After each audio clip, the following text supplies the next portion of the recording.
Bonjour Luc Ferry, vous êtes président délégué du Conseil d'analyse de la société et vous publiez donc les travaux de ce fameux conseil chez Odile Jacob, Combattre l'illettrisme, avec évidemment beaucoup de chiffres qui sont connus et qui sont assez affolants sur l'illettrisme en France et les difficultés de lecture en général qui prouvent que ça a progressé pendant des années mais qu'au tournant du milieu des années 90, le mouvement s'est totalement inversé. Nous allons parler de ça, de la taxe carbone, de la culture, car c'est une des grandes passions de votre vie, notamment la musique.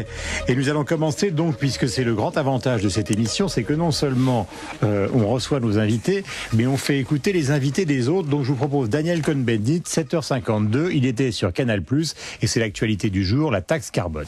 Moi, je crois que la proposition de la commission Michel Rocard de partir à 32 € était une proposition sage. C'est un prix de départ. S'il n'y a pas une augmentation graduelle et constante, ça ne sert à rien. Donc il faut arrêter de dire 20, 30, 35, c'est la gradualité et de mettre toute l'énergie, y compris l'électricité, dans la contribution climat-énergie. Voilà donc constatation de Daniel Cohn-Bendit. Alors est-ce que vous êtes d'accord avec lui ou d'accord avec celui qui vous a précédé hier, Claude Allègre, qui considère que cette taxe est une ânerie absolue? Oui, je connais bien le discours de Claude Allègre, mais je pense qu'il a évidemment raison, et notamment sur 3 points.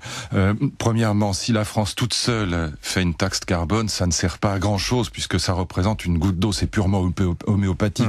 C'est une goutte d'eau dans l'océan Pacifique. Y compris si on baisse l'impôt sur le revenu pour que ça ne devienne pas un problème social pour les plus défavorisés. Je parlais simplement du point de vue écologique. Ouais. Laissons de côté pour l'instant le problème social, mais si on veut faire cette taxe carbone, en principe, c'est pour des raisons écologiques. Et donc, si la France seule le fait, ça n'a aucune efficacité. Il faudrait au minimum que ce soit les États-Unis et l'Europe pour que ça... Donc, ça point 1, Allègre a raison. Le deuxième point, c'est que tant qu'il n'y a pas d'alternative, ça ne sert à rien de taxer les Français, parce que si on veut fonctionner, si on veut que la taxe serve à induire des bonnes pratiques, il faut qu'il y ait des bonnes pratiques possibles. Donc tant qu'il n'y a pas, par exemple, de voitures électriques crédibles, ça ne sert à rien. Puis en plus, il y a un autre argument qu'on n'utilise pas souvent dans le débat public, mais qui est évident. On nous dit constamment que le pétrole, il n'y en aura plus dans 50 ans.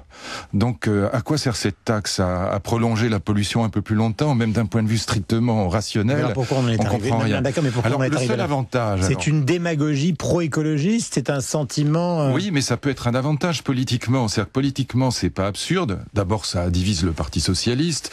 Ensuite, ça embête les écologistes parce que c'est un gouvernement de droite qui a manifestement, avec le Grenelle de l'environnement, pris le taureau par les cornes.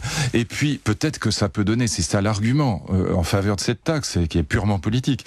Ça peut permettre de donner un avantage à la France en Europe, en montrant qu'elle est exemplaire. C'est souvent ce qu'on avance.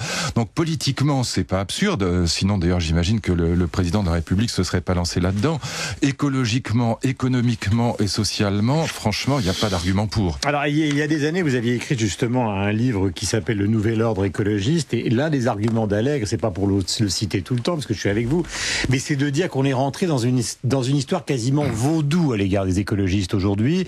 Lui considère que ce sont des ennemis du progrès, qu'ils détestent la science, qui sont fondamentalement, en tout cas pour une certaine partie d'entre eux, des militants de la décroissance. Donc la société française s'est pris d'amour pour des gens qui non seulement auraient un intérêt limité, mais seraient presque nuisibles.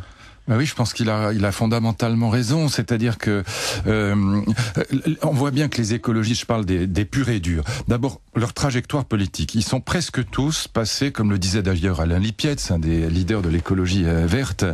Il disait je suis arrivé au vert par le rouge. En effet, c'est un ancien maoïste.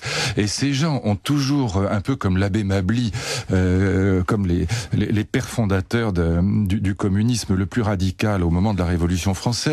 Ces gens ont une haine de la liberté et une haine de l'individu qui est totale.